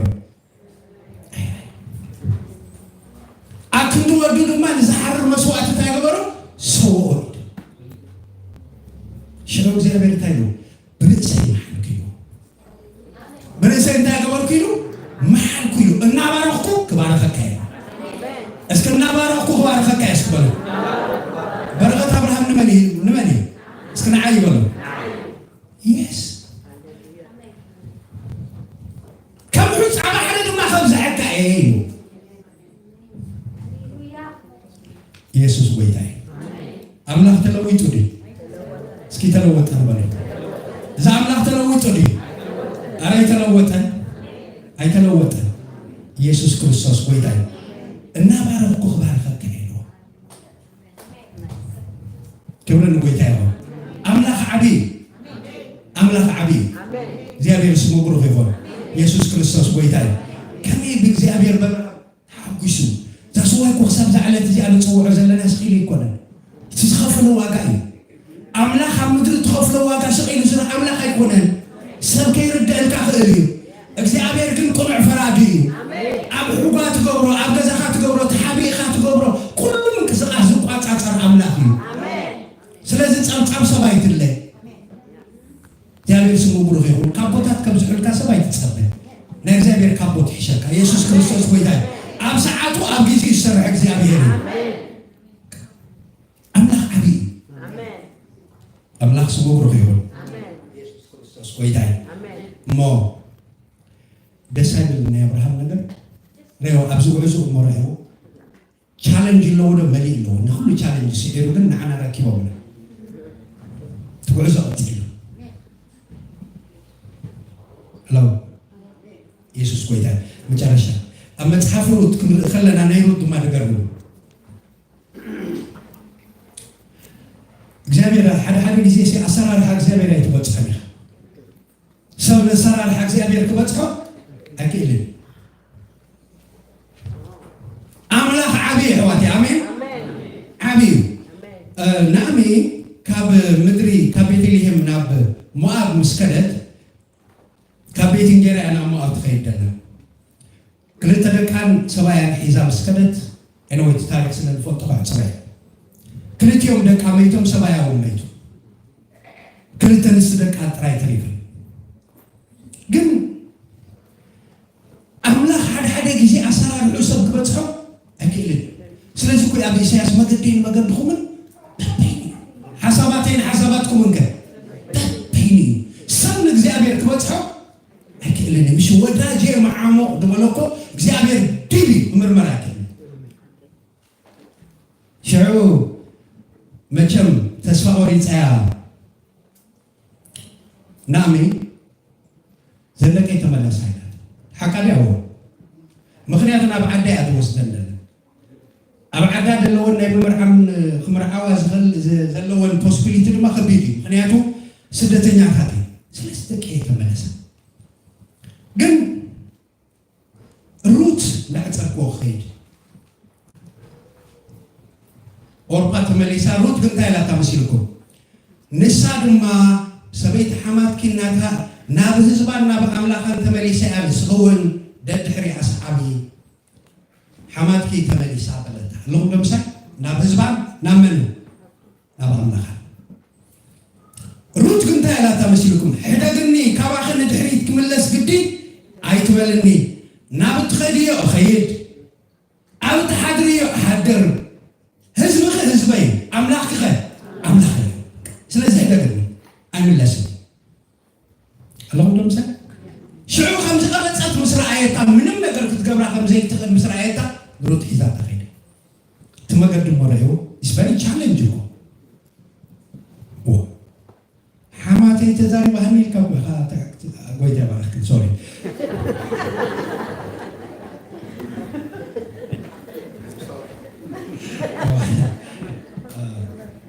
look انت تقبري اتخيل دلا زمت سبايا imagine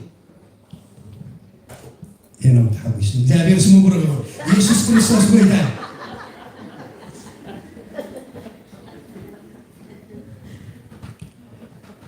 دهارجن لك أب بيتلي مساعدوت واجواج كوينو تزفت وانا أمي تمالاشيا مرة بدانيلا اللهم نمسك بجم كله نجزابينا نجزابينا مريض الليل جس مرة بداني شلون كنت توم مسبلسي نايروتي تقربنا بليلة تقبل عد ستين لنا حجين كقرب مقرب تردي كمان حرصت محارسهم مس وصلسي عتيدهم سوري باستر اوكي عتيدهم مسودوس ترف مراي اوريدي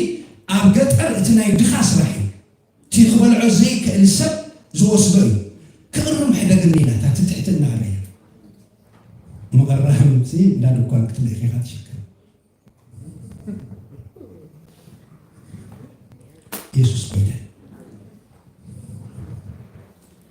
دهر أرى يسوع كريستوس بيته خابينو سكرهنا تاري لوزي أبيرسي أفتنا بعض وسيلة اللهم نمسح مريت عمو خالص أفلت أتنك أبير كني فلت نيرو أرى يسوع كريستوس بيته كم يجيرو أبير بوتي توتنا بعض غراب وسيلة وانو خم تقول ساقي فلتني اللهم نمسح أبير كنت صادق فرادي اسك أبير صادق فرادي بلو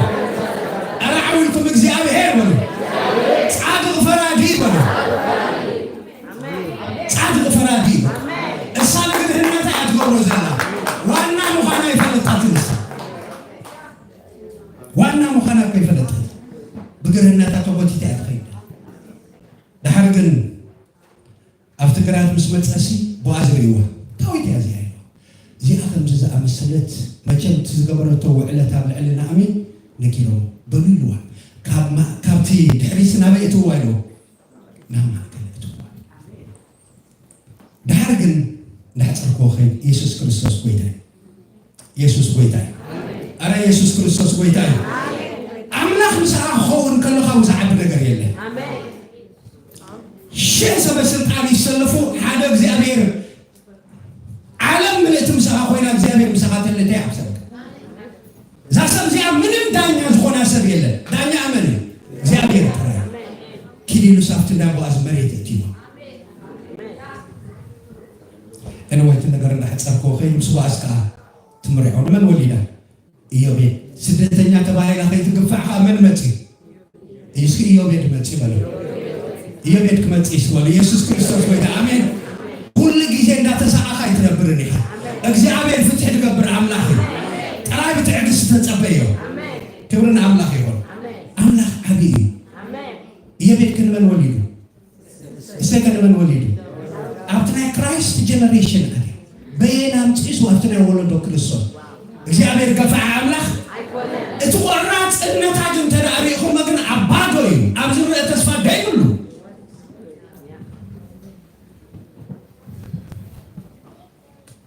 አስራው እንደነፍት ባንኪ ወላን ነው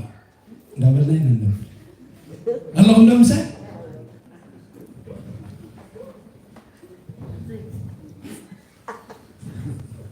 አባዶ አብዘይት ፎቶ ህዝቢ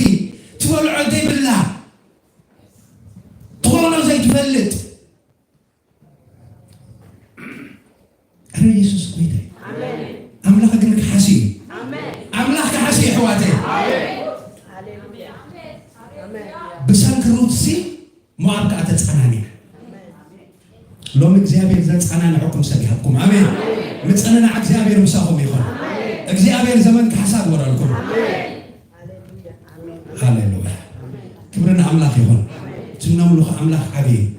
استجاء زمرائنا أملاكي كم تزبلني كم تقبره يا أملاكي سبحان الله أملاكي ከምትገብሮ የአምኖ እግዚአብሔር ይክበር። ኢየሱስ ክርስቶስ ጌታ እዩ። እግዚአብሔር ይዕዝዝ ይባረኽኩም። ድኻትኩም እግዚአብሔር ይስፈር። ኣብ መገድኩም እግዚአብሔር ምሳኹም ይሃሉ። መፃወድያ ይሰበር። ክብሪ ንኣምላኽ ይኹን። ንጎይታ ብጣዕሚ ዒድ ሓንሳ ኣኽብርዎ። እግዚአብሔር ይስፈር።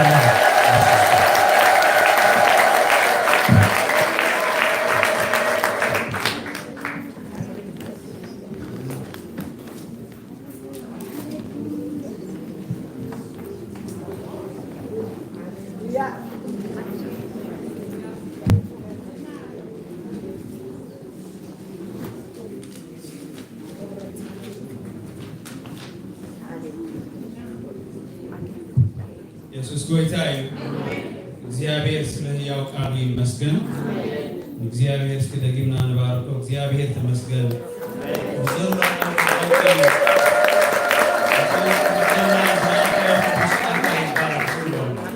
እስኪ ንባረክ፣ እስኪ ነመስግን። በሊዕኻ ጥሚኻ ፀኒዕኻ ምስ በላዕኻ ተጉስዕ ኢኻ ፍጥር ዝብል ኢኻ እስኪ ናይ ደስ ዘብል መንፈስ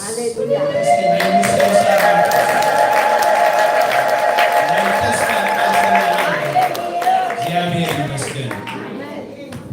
ከም ልምዲ ጥራይ ዘይኮነሲ ድሕሪ እቲ ቃል ድማ ዝቕፅል ሓጎስ ዝቕፅል ሰሙና ሙሉእ ዝቕፅል ሓጎስ እግዚአብሔር ካብ ቃሉ ስምዓና ይግባእ። እግዚአብሔር ይባረኩም። እግዚአብሔር ሰናይ እዩ። አቡነ አንጎሶም ጌታ ኢየሱስ ይባረካ። ጸጋ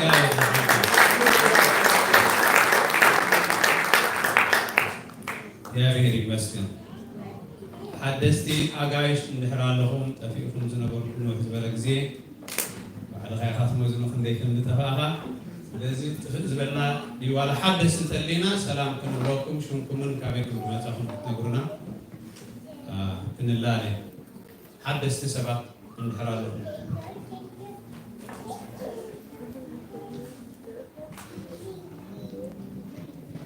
እዚህ ያለ ካሜራ ሐዋይ ቢጽጋሜ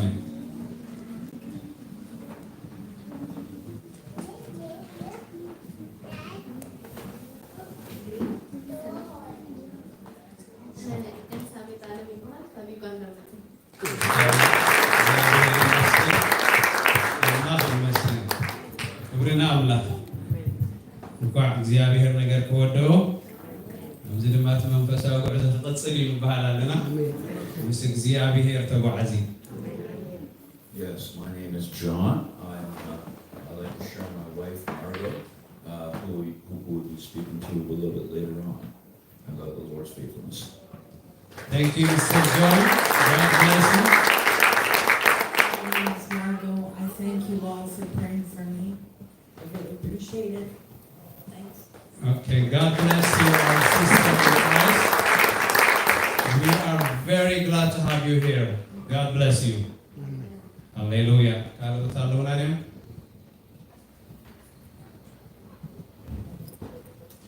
Ndahal zelo na tambahtan halifina Jesus goitay. Zmetsak Adam hamushte miyazia. Naida kanistio medat allo saat 4 dahil qatri zijumar. Hamushte miyazia. Naida kanistio medat allo abu nisataf. كمون إذا تمسك قدام مدد أبوتات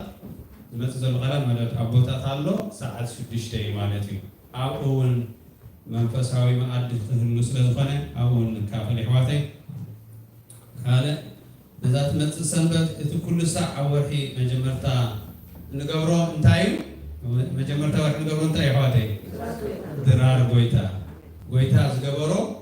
نمزكار زرخا قويتا زرعنا علمو درار قويتا خنكافلينا زعبون بتبعات متان كنمتص كلاتنا متان كنوصل دونغيز متصيخون قلتيغوز متصيخون بناين السحال بنحر قرينا قويتا كل غزي يقبلنا ولا تأخدك غن ابتخلنا بتما عطتي بمولو لبنا انت تنسينا قويتا يقبلوا ስለዚህ አይን ተዓገት ዝብል ሐሳብ አለኒ درار قويتا نذكروا ሃሌሉያ ሃሌሉያ እግዚአብሔር ዘኪረ ዛዕባ درار قويتا كلنا كما باقي ተባረርና ይሉ ነፍስ ወከፍ እና መገዱ ተገበረ ዘንበለ እግዚአብሔር ከአበሳ ሁላትና አቡ እحنا ዝበደልና ያሳቡ ነዚህ ኢና ንዝክር ድራር ጎይታ ማለት ንዓና ልምዲ ዘይኮነስ እቲ ጎይታ ዝተጻዕኖ ጽዕነት ሓጢያትና ንምዝካር ክብርን አምላክ እዩ አሜን ብምኽንያት ገበን ህዝበይ ተቀዝፈ ከቢል ዘፍቲ ኢየሱስ ይክበር አሜን ሃሌሉያ ናብ እስራኤል ፒልግሪም ወይ ጉዕዞ ክትገብሩ ትደልዩ ኣሕዋት እንድሕር ኣለኩም ኣብዚ ክልተ ሰሙን ውሽጢ ናብ እስራኤል ዝኸዱ ቲም ኣለዉ እቲ ዲቴይል ወይ ውሽጣዊ ሓበሬታ ካብ ሓፍትና ኤሬና መዘምራን ክትሰምዕዎ ትኽእሉ ኢኹም ከምዚ ቱር ይገብሩ እዮም ንመሬት እስራኤል እንዳኸድካ ቪዚት ትገብር ኢኻ ፅቡቕ እዩ ፀዓዱ ገብርዎ እዮም ንሕና ንእምነት እንተይኮነስ ወይ ዘይኮነስ ንፍልጠት ኢልና ንገብሮ እዩ ፅቡቕ እዩ ኣብዚ መፅእ ክልተ ሰሙን ዝኸውን እዩ ንዲቴይል ግን ካብ ኤራ ሓፍትና ተራኸቡ ኢኹም ካልእ ብማሕበር ክርስቶስ ኤርትራ ኣብ ከክልተ ዓመት ዝዳሎ ኮንፈረንስ ኣሎ ብማሕበር ክርስቶስ ናይ ኤርትራውያን ኣብ ከክልተ ዓመት ዝካየድ ኮንፈረንስ ኣሎ ኣብ ዳላስ ኣሜሪካ እዩ ዝኸውን እቲ ግዜ ድማ መዓስ እዩ ካብ ጁላይ 31 ክሳብ ኦገስት 1 ካብ ጁላይ 31 መወዳእታ ክሳብ ኦገስት 3 እዩ ዝካየድ ኣብኡ ኩሉ ሰብ ተዓዲሙሎ ፋሚሊ ደቅኻ ሒዝካ ምኻድ ይከኣል እዩ ኣቐዲሙ ዝንገር ዘሎ ምክንያት ድማ እዚ ፅቡቅ እንድሕር ኣለኹ ንሓብር ፅቡቅ ኣጋጣሚ ቀዳማይ ሓቢርና ንኣምላኽ ንኽብር ካልኣይ እውን ህዝብና እውን ናይ ምርኣይ ዕድል ይፈጥረሉ እሞ ንቆልዑ ዝኸውን መደብ ኣሎ ንዓበይቲ ዝኸውን ኣሎ እቲ ኩሉ ነገር ኣቐዲምካ ንምፍላጥ ዝኣክል እዩ መተንባህታ ዝውሃብ ዘሎ እግዚኣብሔር ይባረኽ መመዝገቢ ፎርም ኣብቲ ናይ ኣባላት ስለ ዘሎ ኣብ ቫይፐር ኣብ ናይ ኣባላት ኣብኡ ክልጠፍ እዩ ኣብኡ ክምዝገብ ንዝደለ ሰብ ኣቐዲሙ ክሕብር ይኽእል እዩ እግዚኣብሔር ይመስገን ኣብ መወዳእታ ድማ ሓደ ፅቡቕ ዜና ኣሎ እሱቲ ዜና እንታይ እዩ ዝመፅእ ዘሎ ሰንበት ጀሚሩ ንሰለስተ ሰንበት ዝኸይድ ናይ ጸሎት መደብ ክህልወና እዩ ናይ ጸሎት መደብ ክህልወና እዩ ፅቡቕ ዜና እዩ ጎይታ ይኽበር እግዚአብሔር ይመስገን ስለዚህ ናይ ጸሎት መደብ ቤተክርስቲያን ሰሪዓ ኣላ ንጎ ሰዓት 9 ፈረቓን ኣብዚ ናይ ሕብረት ኣዳራሽ ናይ ፌሎውሺፕ ሃል እንኳን እንዳሻያ ክብሎ ኣይፈቱን ናይ ሕብረት ኣዳራሽ ዝብሎ ኣብኡ ኮይና ክንፅልይና ሰዓት 9 ፈረቓን ትንፅልዮ ጉዳይ እንታይ ብዛዕባ ሃገርና ብዛዕባ ሃገርና ብቀዳምነት ብዛዕባ ድማ እዛ ምድሪ ዘለና እውን ክንፅልይና እግዚአብሔር ናይ ጸሎት መንፈስ ኣባና ይሕዲሩሎ ማለት እዩ እግዚአብሔር ይመስገን ስለዚህ ከምቲ ንሰምዖ ዘለና ትራንስፈራብል ዝኾነ እንታይ ዝሳገር ምህሮ ኢና ተማሂርና እቲ ንሰምዖ ዘለና ብዙሕ ነገር እዩ ዝኸውን ዘሎ ይሕዋት ብዙሕ ነገር እዩ ዝኸውን ዘሎ ስብከት ግና እቲ ዝኸውን ዝግባእ እቲ ሓቂ ግና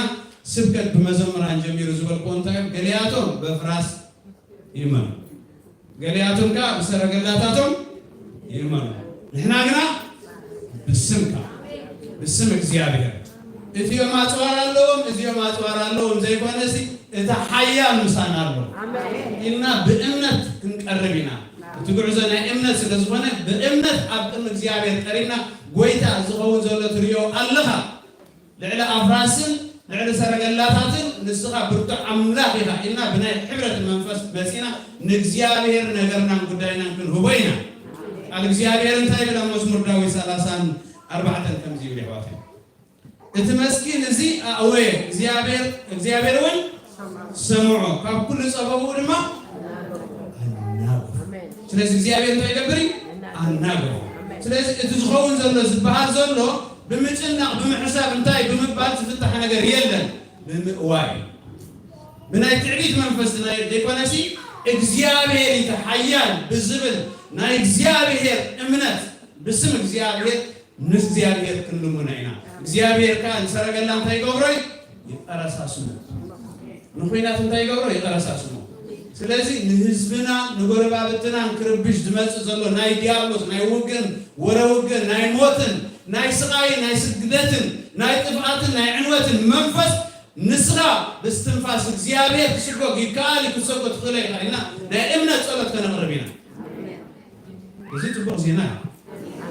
a good news for me. እግዚአብሔር ኃያል ስለዚህ መንእሰያት ጉየዩ ኣብዚ ናይ ጸሎት መንፈስ ከም ኢያሱ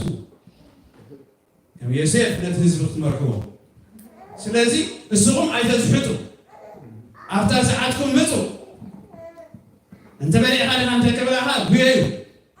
ስለዚህ ነቲ ባሕሪ ዝስንጥቕ ጸሎት እግዚአብሔር ኣቦ ክንቕርብ ይሕዋተይ ንምፃዳ ንጉየ ሰዓት 9 ፈረቓኒ I would expect at least ክንዲስ ሰብኣዊ ሰብ ክመፅእ ክፅበየ ብጀካ ተናዴታት ቆልዑ ሒዘን ብዙሕ ሒዘን ዝመፃ ስለዚ ኣሕዋተይ ብናይ ቅን መንፈስ ግብሪ ፀልማትን ኣጋንንትን ከነፍርስ ስልጣን ተዋሂብና ኢልና ብጉያ ንምፃ ኣሕዋተይ ኣፅንዖተይ ዝገብረሉ ዘለኹ ስለዚ ኣብታ ዝመፅእ ዘላ ሰንበት ጀሚርና ካብ ሰዓት 9 ፈረቓ ክሳብ ሰዓት 11 ኣብኡ ጸሎት ኣካይድና ናብቲ ስሩዕ መደብና ክምለስ ኢና ጎይታ ኢየሱስ ይባረኽኩም እጂ ካብ ፓስተር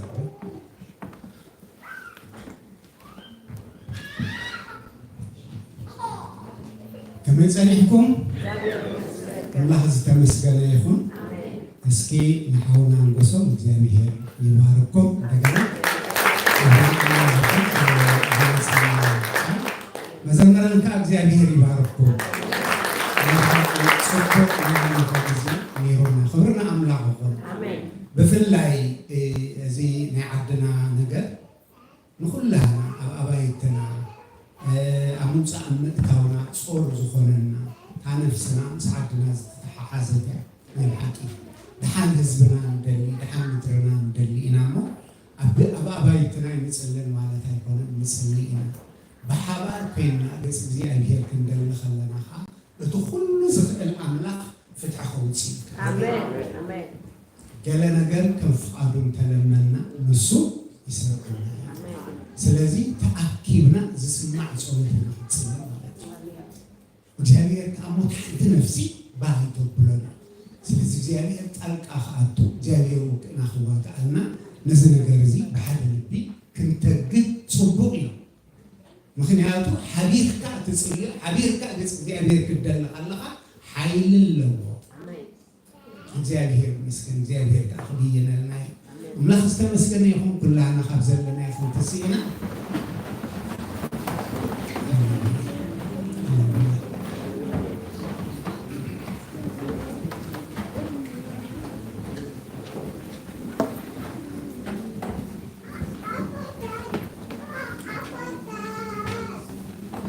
እግዚአብሔር ይመስገን እታ ሓውና አንጎሶም ጀሚርዋ ዝነበረ መዝሙር መዘምራን ብሓባር ኮይና ክንዝምር ኢና ኢሎም ኣለው ስለዚ ናይ ቀደም መዝሙር እያ ብጣዕሚ ኣዝያ ደስ ተብል እስከ ክመርሑና የኒ ንስዕቦም ኢና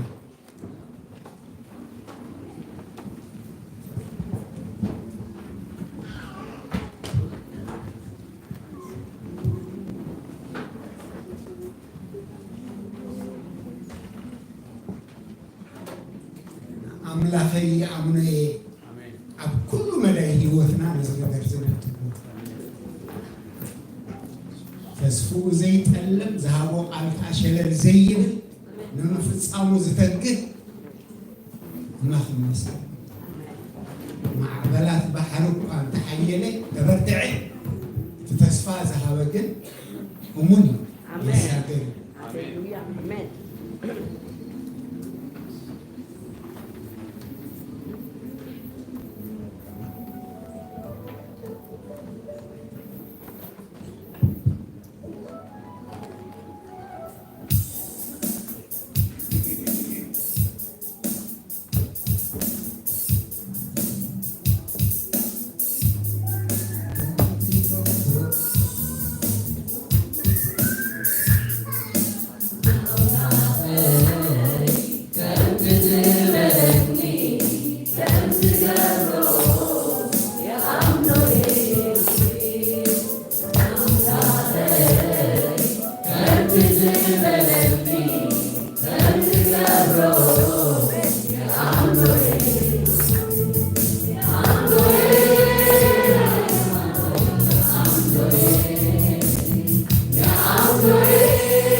Hallelujah.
I would like to invite you, if you have a testimony, to say a word here.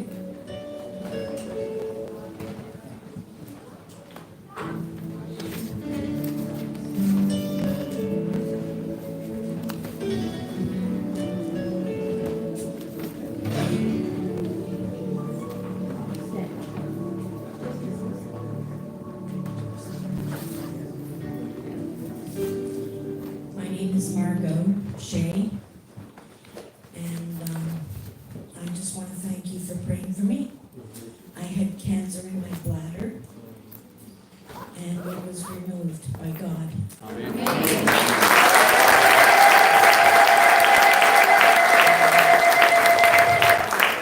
I did surgery twice on the cancer, and then the third time they went in to do the surgery, I was prepped for it. Everything, the anesthesia,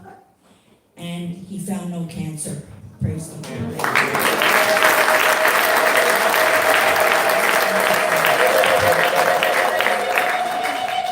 God answers prayer. Amen.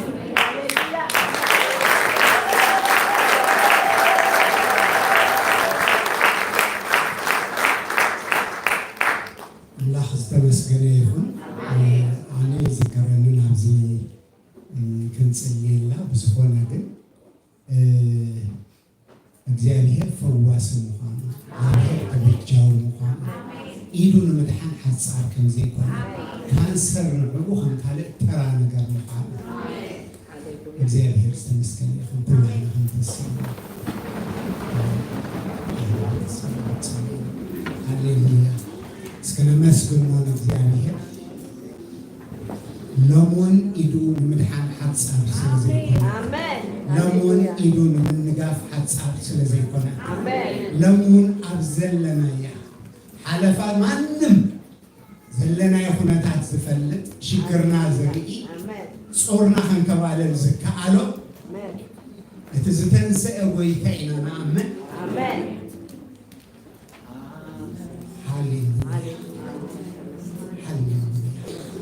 ተበጃዊና ህያው ምዃኑ ንኣምን። ክብሪ ንሱ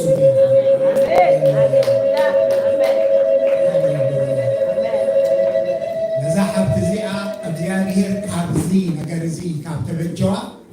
ናተይ ነገር ናትኩም ነገር ዳ ክንዴናይ ዘይንእስ ክንዴናይ ዘይቀልል ውሉዲ ኢና ክዕርፈና ከዓ ፍታዊ እግዚአብሔር አምላክና ጎይታ ብኢየሱስ ስም ነመስግነካ ኣለና። ብሓቂ ንህዝብካ ትሓሊ مكنا هزب خاري إخات دنقص اللوم كم استبهلي بحقي نتجنات نفسي بسببات حلف نفسي نتسك نفسي تدنقص الله تحلي الله نسخة إخامو كبرنا تعالي آمين نمدحاني إتكحت أرسل زي كونات هاليلويا قالوا لي خو أحويهم كم قد قادهم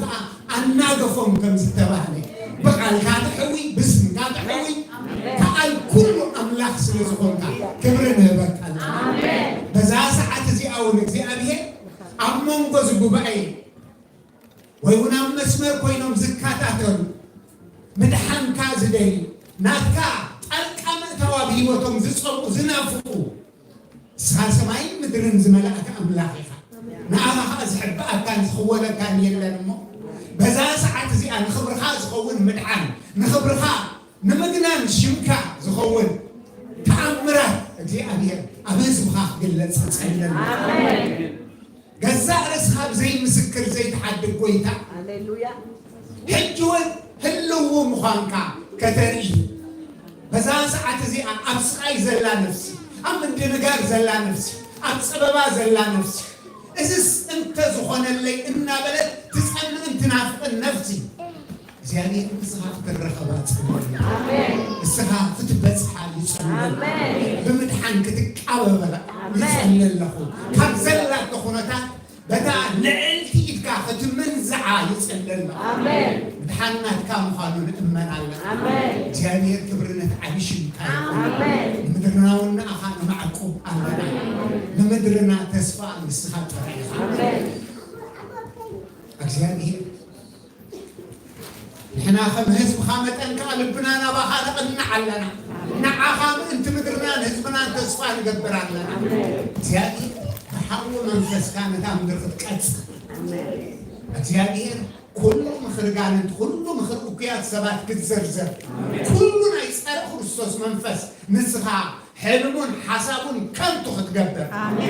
هذا علتي إتكام أنت هزبنا خدقلت نسألنا